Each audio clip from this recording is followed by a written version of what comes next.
Кээ бир көрүүчүлөр кайталанган кадрлар бар экен деп жатышат. Ошол жөнүндө айтып кетсеңиз. Туура айтасыңар, азыр 2 сериясы чыкты. Дароо эле элдин оозуна алынды. Бул аябай жакшы көрүнүш. Анан биз бул сериалда 3 каарман бар. Биринчи серия Толкунбектин көз карашынан тартылды. Экинчи серия Зыйнаттын көз карашынан, Зыйнаттын ракурсунан тартылып атат.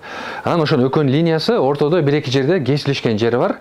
Мен атайын карап келдим, ошо 5-6 жерде өкөн кесилишкен жери бар экен. Ошону кыскача бир 10-15 секундка эстетип, анан кайра өзүнүн линиясына бурулуп кетип атат.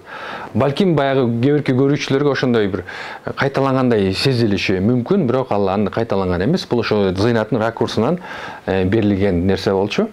Мындайча айтканда, биз көрүүчүлөргө өзүбүздүн башка каармандардын тааныштыруусун кенен кылып берели деген ойдо, ушинтип ар бир каарманга бирден серияны арнадык.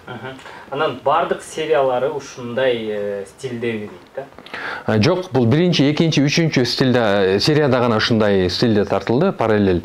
Андан кийин 7-8 серияда да ушундай нерселер бар.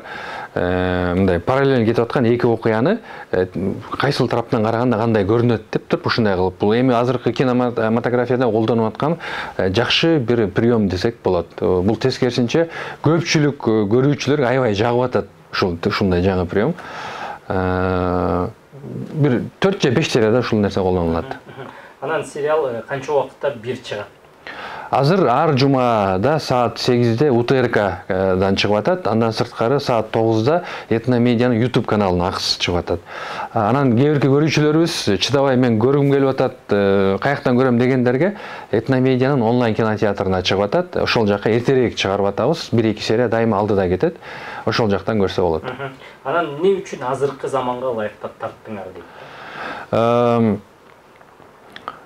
Бул тема мурун эле көтөрүлгөн. Мурунку Союз убагындагындай кылып тартсак болобу же азыркыдайбы деп. Анан эгер мурункудай кылып тарта турган болсок, анда аябай оор, аябай көп каражат кетмек. Себеби ошо адамдардын кийимдери, бир эле актер эмес, сыртта массовкадагы кийинген адамдардан баштап көчөдө жүргөн машиналар, көчөлөр, имараттардын баарын ошол 80-90 жылдардай кылып көрсөтүш керек болчу. Буга аябай көп каражат кетет. Эми албетте андай ага мүмкүн эмес болчу. Ошон үчүн биз азыркы заманга ылайыктап тарттык. Тескерисинче ошол эми китепти окубагандар да бар да.